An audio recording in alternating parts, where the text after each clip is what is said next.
बंधुगण सतरे कौन भारतर प्रधानमंत्री नरेंद्र मोदी जड़े कलिजुग अवतारी पुरुष सतरे कौन तांको मुह सुभाष चंद्र बोस को भली देखा प्रधानमंत्री नरेंद्र मोदी को बेक भगत सिंह परी लगुच बोली अनेक लोक मत व्यक्त कर कपाल सरदार वल्लभ भाई पटेल को परी देखा जाउछि।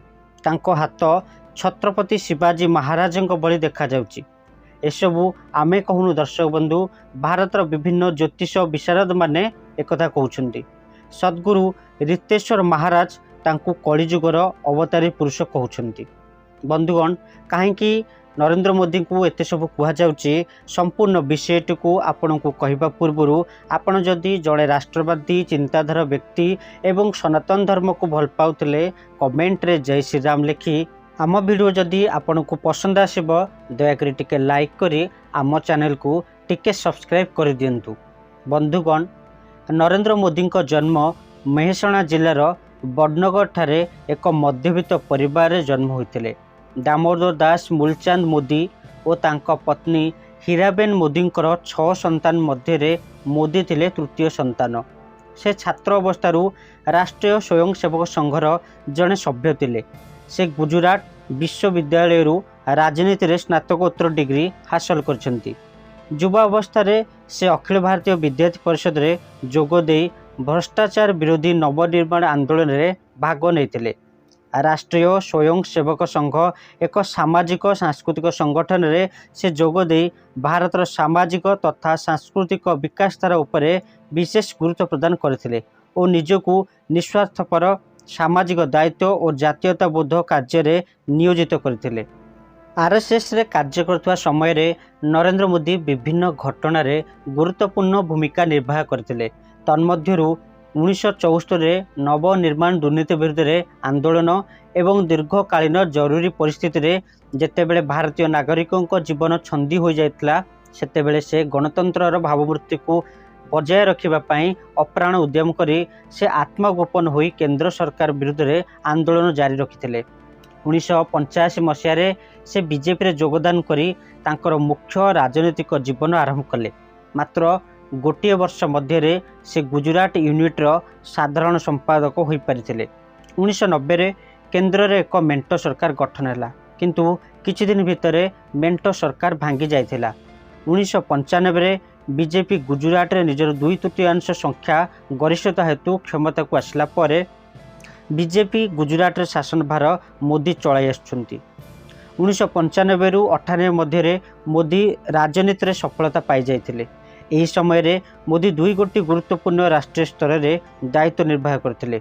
जहातला श्री एल.के. आडवाणी नेतृत्व रे सोमनाथ ठारू अयोध्या रथयात्रा एवं से भली कन्याकुमारी काश्मीर यात्रा सफल कार्यक्रम हेतु 1998 रे नुआ दिल्ली रे बीजेपी को विपुल समर्थन मिलिथिला।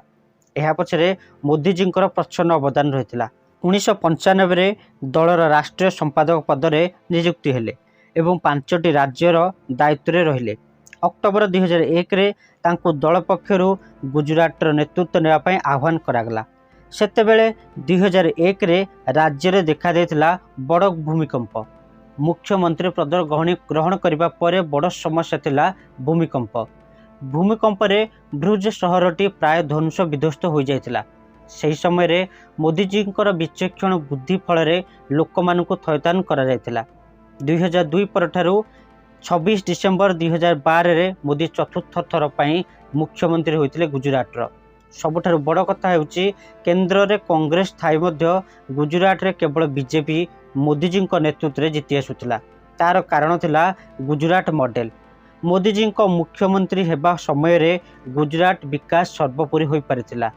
2014 रे प्रधानमंत्री हेबा परे धारा 370 ट्रिपल तलाक राम मंदिर पर विषय जहाँ लोक मैंने कहते असंभव कार्य यह केबे संभव हो पारिबेनी किंतु मोदीजी करके देखाई देथिले।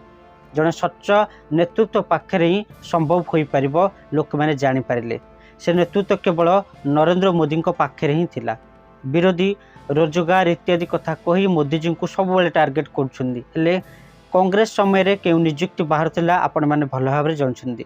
जदि भी बाहर थिला दुर्नीति सेतरे बुड़ीकी रहिथिले। कोईला ठारू आरंभ करके 2G घोटाला सबु दुर्नीति चरम सीमार थिला। शिक्षा क्षेत्र में भारत आगक जाई पार नथिला। लव जिहाद भली मारात्मक रोग भारत में चारिआडे व्यापुला। अपराधी आतंक चलाउथिले हेले आज से सब बंद। तेणु मोदी ही कलिजुग अवतारी पुरुष।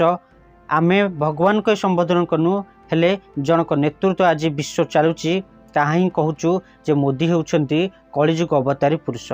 बंधुगण 2014 पूर्व विश्व मानचित्र रे भारत गोटे देश अच्छी बोली केही भी जानी पारु नथिले। भारत भली गोटे देश जहा कि विश्वर नेतृत्व नहीं पारिबो ताहा भी केही कल्पना करि पारि नथिले। किंतु 2000 पर भारतर यशस्वी प्रधानमंत्री नरेंद्र मोदी जेबे शपथ नेले ता परठारु भारत विश्व रे वर्तमान नेतृत्व नेउची। नरेंद्र मोदी राहारे वर्तमान सारा विश्व चलुची। आपण उदाहरण नहीं पारिबे योग शिक्षा। राम मंदिर उद्घाटन समय रे अनेक साधु सन्त भी सेठी भाषण रे कहिथिले जे नरेंद्र मोदी ही भारत इतिहास जड़े सर्वश्रेष्ठ राजनीतिज्ञ। से मन को ही कही दौना दर्शक बंधु किसी तो ता पछरे रहस्य ही थिबो। दर्शक बंधु आपन को कौन लगुच आमको टिके कमेंट माध्यम रे जणांतु। जदि आमर भिडियोटी आपन को पसंद आछि दया करी लाइक करी आम चैनल को टिके सब्सक्राइब कर दियंतु।